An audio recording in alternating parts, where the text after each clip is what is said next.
Alfonso Cahero, A Journey into Finance History, Chapter 47, Deregulation and the Rise of Neoliberalism, Late 20th Century. Once upon a time in the latter half of the 20th century, a profound shift was underway in the realm of economics and politics. It was a time marked by the rise of neoliberalism, a term that would come to define an era of deregulation and market-oriented policies. This story begins amidst the turmoil of the 1970s, a decade marred by economic crises, stagnation, and disillusionment with the prevailing Keynesian economic model. In the aftermath of World War II, Western economies experienced a period of unprecedented growth and prosperity. Guided by the principles of Keynesian economics, governments played an active role in managing the economy, using fiscal and monetary policies to regulate aggregate demand and stabilize markets. This approach, which emphasized the importance of government intervention and social welfare programs, was seen as the key to avoiding the economic catastrophes of the Great Depression. However, by the late 1960s and early 1970s, cracks began to appear in the foundation of the Keynesian consensus.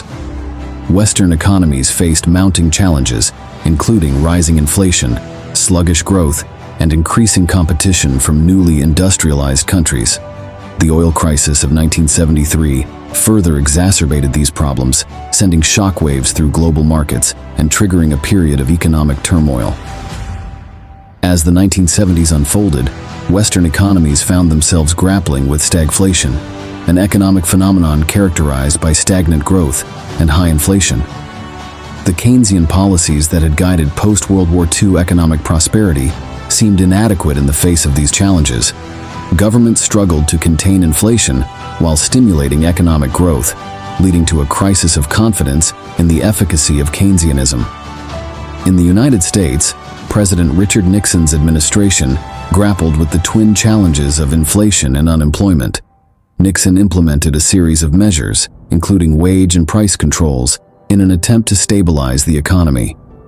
However, these efforts proved largely ineffective, and the country remained mired in economic uncertainty.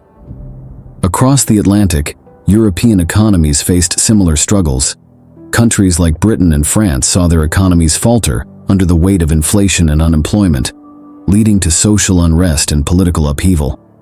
The post-war consensus that had underpinned European welfare states began to unravel as policymakers searched for new solutions to address the mounting economic challenges.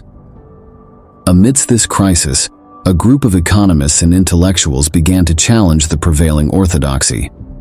Influential figures like Friedrich Hayek and Milton Friedman had long argued for the superiority of free markets and limited government intervention. Now their ideas gained renewed currency as policymakers searched for alternative approaches to economic management. Hayek, whose seminal work, The Road to Serfdom, warned against the dangers of centralized planning, argued that government intervention in the economy inevitably led to inefficiency and tyranny. Friedman, a staunch advocate of monetarism, contended that the key to economic stability lay in controlling the money supply and allowing market forces to determine prices and wages. These ideas, once considered fringe or radical, gained increasing acceptance among policymakers and the public alike. The stagflation of the 1970s seemed to validate the critiques of Keynesianism, providing fertile ground for the spread of neoliberal ideas. Across academia, think tanks, and political circles, a new consensus began to emerge. The era of big government was over, and the time had come for a return to free markets and individual liberty. Buoyed by the intellectual ferment of the era, a new generation of political leaders embraced the principles of neoliberalism and sought to implement them in practice. In the United States, the election of Ronald Reagan in 1980 marked a decisive shift towards market-oriented policies. Reagan's administration pursued an agenda of deregulation, tax cuts, and privatization, aiming to unleash the creative energies of the free market and spur economic growth. Similarly, in the United Kingdom, Margaret Thatcher's Conservative government embarked on a program of sweeping economic reforms. Dubbed Thatcherism, this agenda sought to roll back the frontiers of the state, reduce the power of trade unions, and unleash the forces of competition in the economy. Thatcher famously declared that there is no alternative to neoliberalism, signaling her unwavering commitment to market-oriented policies. These political revolutions transformed the landscape of Western politics, ushering in an era of neoliberal hegemony. The rhetoric of free markets and individual responsibility became the dominant discourse, shaping public policy debates and influencing political agendas across the globe. Yet, amidst the triumph of neoliberalism, questions lingered about its impact on society, inequality, and the role of the state in addressing pressing social challenges. As the 20th century drew to a close, neoliberalism emerged as a truly global phenomenon, reshaping economies and societies around the world. The collapse of the Soviet Union and the end of the Cold War provided a further impetus for the spread of neoliberal ideas, as countries sought to embrace the promise of free markets and democracy. In Latin America, the debt crisis of the 1980s created fertile ground for the imposition of neoliberal reforms by international financial institutions like the IMF and the World Bank. Countries like Chile, Argentina, and Brazil embarked on programs of structural adjustment, privatization, and deregulation, often at great social cost. While these policies were hailed as necessary for economic recovery, they also sparked widespread protests and social unrest, as ordinary citizens bore the brunt of austerity measures and market-driven reforms. Similarly, in post-communist Eastern Europe, countries embarked on transitions to market economies, guided by the principles of neoliberalism. The shock therapy of rapid privatization and liberalization led to dramatic economic transformations, but also to widespread inequality and social dislocation. The promise of prosperity and democracy often gave way to disillusionment and resentment, as the benefits of neoliberal reforms failed to materialize for many. Despite its global ascendancy, neoliberalism faced growing criticism and resistance in the late 20th and early 21st centuries. Critics pointed to the widening gap between rich and poor, the erosion of social protections, and the increasing power of corporations as evidence of the failures of neoliberalism. In the wake of financial crises and economic downturns, calls for a re-evaluation of neoliberal orthodoxy grew louder, as policymakers and intellectuals grappled with the challenges of inequality and instability. Yet, even as the cracks in the neoliberal edifice became more apparent, its influence continued to shape global economic governance and policymaking. The Washington Consensus, a set of neoliberal policy prescriptions advocated by international financial institutions, remained the dominant paradigm for development economics well into the 21st century.